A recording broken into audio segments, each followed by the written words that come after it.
We are moving on now to a very interesting subject. Viewers, this Diwali is the Silver Wali Diwali, many people are saying. Yes, it's very strange, but silver has emerged as 2025's most rewarding investment, with silver ETFs delivering an average return of 102% so far this calendar year. The white metals rally, fueled by surging industrial demand and tightening global supplies, has shattered records and is now trading near rupees 1.8 lakh per gram in the spot market. Analysts are forecasting long-term targets of up to rupees 2.46 lakh per kilograms. Are these bets speculative, or is there real reason to think that silver can be the new gold? Let's open this up. Let's ask some of our guests. We're ending on a speculative note, but it is Diwali season, and sometimes all that glitters is not gold. It can also be, in Delhi at least, a cracker. But Ajay Bagga, let me ask you and Dr. Ranganathan, both of you. Ajay Bagga, you're a market expert, you deal in commodities, you know about these things. Why has silver suddenly become the new gold? And can it actually go and become the new gold? It won't become the new gold, Rahul. Fundamentally, what happens, 60% of the silver goes into industry. So, all your solar panels, electric vehicles, green panels, batteries, everything, depends on silver. Second, in the silver mining, unlike gold mining, where you have specialized gold mines, only 25% are silver mines. 75% silver comes as a byproduct. When you make other metals, you're making lead, you're making zinc, you're making aluminum, there is some silver coming out. So it's not that easy to increase the supply. What has happened, gold has rallied for the last 3-4 years. Silver is in a catch-up mode. Normally, Rahul, we have something called the gold to silver ratio. We watch that very carefully. That tells you how overvalued gold is versus silver. That had gone up a lot. It's still at about 82. Normally, it will be in the 60s to 70. It's going to go there. So silver will outperform for the next couple of quarters at least. But silver does not transplant gold. Holding silver takes a lot more volume. So all my UHNI customers, Rahul, who hold physical gold and silver, you have to take separate bullion vaults to keep silver. You can't keep it in a bank locker the way you can keep gold. 10-gram gold bars are very valuable. 10 gram of silver is just about 15 lakhs. So that's the difference. But silver definitely is on a roll, Rahul.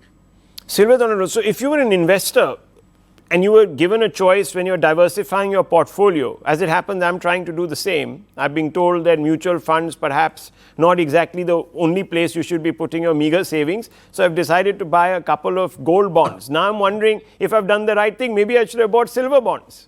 Yeah. No, Rahul, when the retail herds wake up, now everybody wants to buy gold and silver. Probably that's a topping signal that the game is over. So in the short term, I don't know, very difficult to say, but there is a short squeeze on in silver. There is very little physical silver left, Rahul, right from Perth to Turkey to London. London, they are having to fly in silver from New York. There is a $3 to $4 per ounce difference between London, where the big banks, the bullion banks, what we call, who control gold and silver globally, they don't have any silver left in their vault. So they are scrambling to get in silver from all over the world. So right now, the squeeze that we have seen, where if today you have physical silver, Rahul, you can sell it for 1.9 lakhs in the Zaveri Bazaar. Even though the spot price might be 1.6, 1.7 lakhs, you will get a premium.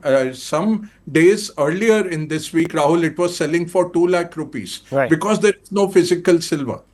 That's very interesting. I'll just come back to Dr. Ranganathan. Gold digger, is a term that we have associated with lots of vices. But I want to ask you, what could be would it translate effectively? Sterling stealer, or I don't know.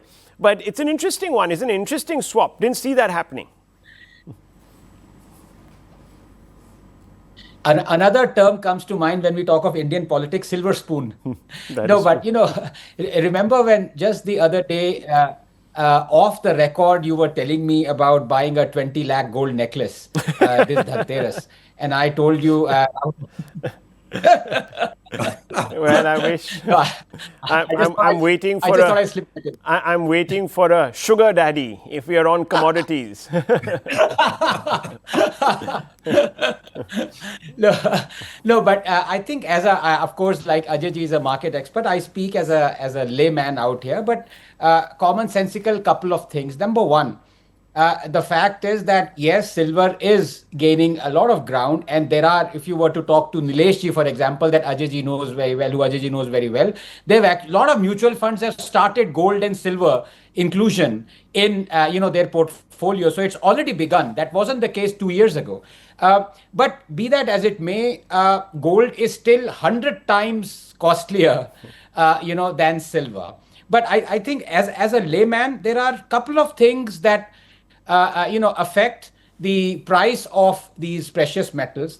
The first is, of course, supply and demand, and that goes on with how OPEC also operates, supply and demand, and that's how you have the price fluctuation. The other, increasingly, we are seeing is uncertainty.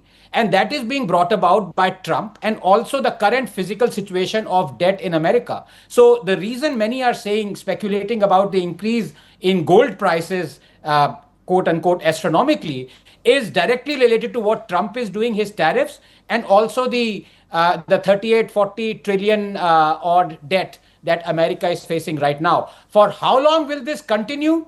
Of course, people always go back to, as in chemistry, we say the global energy minimum, to a bankable commodity, which is always gold. So gold will never